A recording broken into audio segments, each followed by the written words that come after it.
Hello friends, welcome to another new session of Smita classes. आज हम लोग स्टैंडर्ड 5 के हिंदी बुक जो है, हिंदी पुस्तक ज्ञान सरोवर, उसके लेसन 3 को करेंगे, पार्ट 3 को करेंगे। उस पार्ट का नाम है, उस पार्ट का टाइटल है दो मित्र और रीछ। रीछ मतलब क्या होता है? भालू होता है, और मित्र दोस्त होते हैं, सहपाठी होते हैं, साथी होते हैं। ठीक है, हम लोग इस पाठ को पढ़ना शुरू करेंगे। गांव से कुछ ही दूरी पर एक जंगल था। जंगल बहुत ही घना था, उसमें अनेक प्रकार के जंगली जानवर रहते थे। कुछ लोग अपने पशुओं को चराने के लिए उसी जंगल में ले जाते थे। बहुत से लोग उस जंगल से अपने पशुओं के लिए घास काट कर लाते थे। कुछ लड़के जंगल से लकड़ी काटकर शहर में बेचते थे। एक दिन उसी जंगल में दो मित्र लकड़ी काटने के लिए गए। जब वे लकड़ी काटकर वापस अपने घर लौट रहे थे, तब उन्हें सामने से एक रीछ आता हुआ दिखाई दिया। ठीक है, एक गांव था, विलेज। उससे थोड़ी ही दूर पे क्या था? एक जंगल था। जंगल बहुत ही घना था, मतलब बहुत सारे ऊंचे ऊंचे पेड़ थे, छोटे पेड़ भी थे, बहुत झाड़ियाँ थीं, घना जंगल था। उसमें अनेक प्रकार के जंगली जानवर रहते थे, वाइल्ड एनिमल्स बहुत वहाँ पे रहते थे। और कुछ लोग क्या करते थे, अपने पशुओं को चराने के लिए, मतलब अपने जो कैटल होता है, काऊ, बफेलो, ऑक्स, ये सबको घास खिलाने के लिए, या फिर गोट्स, शीप, ये सबको घास खिलाने के लिए जंगल के अंदर कुछ लोग ले जाते हैं, पशुओं को चराने के लिए, ग्रेजिंग कराने के लिए। ठीक है, उसी जंगल में ले जाते हैं।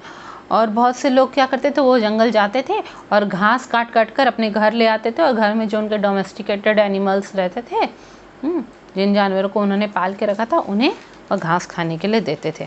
और कुछ लड़के क्या करते थे, वो जंगल जाते थे, लकड़ी काटते थे, और जाकर वह लकड़ी शहर में बेचते थे, और इस तरह कुछ पैसे कमाते थे।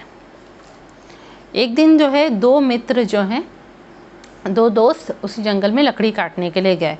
वो लोगों ने जाके लकड़ी काट ली, शाम हो गया। वो जब वापस लौटने लगे तो उन्हें सामने से एक रीछ आता हुआ दिखाई दिया। रीछ क्या होता है? भालू। तो उन्हें एक बड़ा सा भालू आता हुआ दिखाई दिया। रीछ को देखकर वे दोनों घबरा गए। वे सोचने लगे कि अब रीछ से कैसे बचा जाए, क्योंकि रीछ उनकी तरफ ही आ रहा था। जंगल दोनों ओर से बहुत घना था, इसलिए वे वहाँ से भाग भी नहीं सकते थे। दोनों मित्रों में से एक मित्र को पेड़ पर चढ़ने आता था, वह जल्दी से पेड़ पर चढ़ गया। अब दोनों देख रहे हैं दूर से कि भालू आ रहा है, समझ नहीं पा रहे इस भालू से, इस रीछ से कैसे बचा जाए।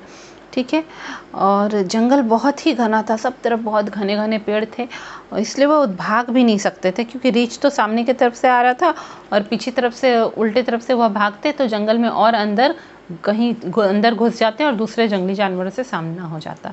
तो वह समझ नहीं पा रहे थे हम क्या करें। तो दोनों मित्रों में से जो है, एक को पेड़ पर चढ़ना आता था। ठीक है, इसलिए वह जल्दी से पेड़ पर चढ़ गया। एक मित्र ने सोची मैं अपनी जान कैसे बचाऊं, वह पेड़ पर चढ़ गया। दूसरा मित्र पेड़ पर चढ़ना नहीं जानता था और डर के मारे पेड़ के नीचे जमीन पर सीधा लेट गया। उसने अपनी सांसें रोक ली। रीछ पेड़ के नीचे पहुंचा तो उसने लड़के को सोए हुए देखा। रीछ ने उसे सूंघा और मरा हुआ समझकर छोड़ दिया। कुछ देर बाद रीछ वहां से चला गया। एक मित्र तो पेड़ पर चढ़ गया, दूसरे को पेड़ पर चढ़ना नहीं आता था। वह क्या करेगा, उसे समझ नहीं आ रहा था, वह बहुत घबरा गया। तो वह क्या किया, वो डर के मारे पेड़ के नीचे ही लेट गया और अपनी सांसें रोक ली। हाँ, सांसें रोक ली मतलब वो और एयर इनहेल नहीं कर रहा था। क्या होता है ना कि भालू जो है ना, वो मरे हुए जानवर नहीं खाते हैं। वो जानवरों को, वो दूसरे मनुष्य को या जानवरों को मार कर ही खाते हैं, मरे हुए को वह खाते नहीं हैं जल्दी। तो भालू क्या होता है, वो ओमनिवोरस होता है, वह मरे हुए जानवरों को भी खाता है, पेड़ पौधे भी खाता है, मधु भी खाता है।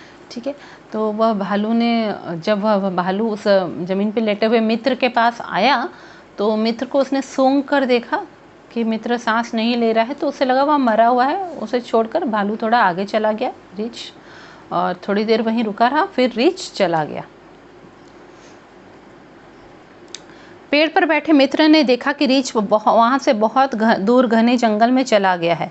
अब वह वापस नहीं आएगा। तब वह पेड़ से नीचे उतरकर अपने मित्र के पास आ गया। उसने अपने मित्र के पास आकर उससे पूछा, मित्र तुम ठीक तो हो? तुम्हारे कान में रीछ क्या कह रहा था? अब एक तो आंख बंद करके लेटा हुआ है जमीन पर, उसे पता नहीं कि भालू गया कि नहीं गया।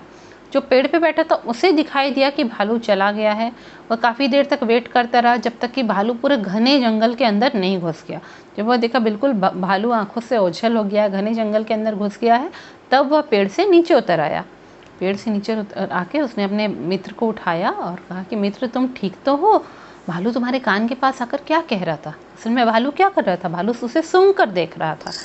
पर उसने अपने मित्र को पूछा कि भालू तुम्हारे कान के पास आकर क्या कह रहा था? तब दूसरे मित्र ने उसे जवाब दिया, रीछ मेरे कान में कह रहा था कि ऐसे व्यक्ति को अपना मित्र कभी मत बनाओ जो संकट में साथ न दे। सच्चा मित्र वही होता है जो संकट में काम आता है। यह सुनकर उसका मित्र बहुत शर्मिंदा हुआ। क्या था कि जो ज़मीन में लेट गया था उसने बड़ी मुश्किल से अपनी जान बचाई थी और वह समझ गया था कि उसके मित्र ने उसका साथ नहीं दिया। इसलिए उसने अपने मित्र को क्या जवाब दिया कि भालू मेरे कान के पास आकर मेरे कान में यह कह रहा था कि ऐसे व्यक्ति को अपना दोस्त मत बनाना जो मुसीबत के समय तुम्हारा साथ नहीं दे और तुम्हारा साथ छोड़ के खुद अपनी जान बचाने भाग जाए। जो मुसीबत के समय काम आता है वही सच्चा मित्र होता है। उसने कह दिया अपने मित्र को। मित्र को समझ में आ गया कि ये तो ठीक बात कह रहा है, मैंने तो गलत काम किया ही है। इसलिए वह बहुत शर्मिंदा हुआ, मैंने उसे बहुत ही बुरा लगा कि मैंने गलत काम किया है ना। सच्चे मित्र की पहचान भी तो यही होती है ना। पर इसका मतलब ये नहीं है कि आप एग्ज़ाम के समय वेट करें कि सच्चा मित्र आपको आंसर बता दे। वह सच्चा मित्र नहीं है जो आप गलत काम करने में मदद करे। ठीक है, सच्चा मित्र दूसरी मुसीबतों में आपको मदद करेगा, पर गलत कामों को करने में आपकी मदद करे वह सच्चा मित्र नहीं हो सकता। अच्छी स्टोरी थी ना, और बहुत सिंपल स्टोरी भी थी। आप अपने फ्रेंड्स लोग को भी यह स्टोरी सुनाएं और इसे पढ़ कर इस वीडियो को देख के एंजॉय करें। Thank you.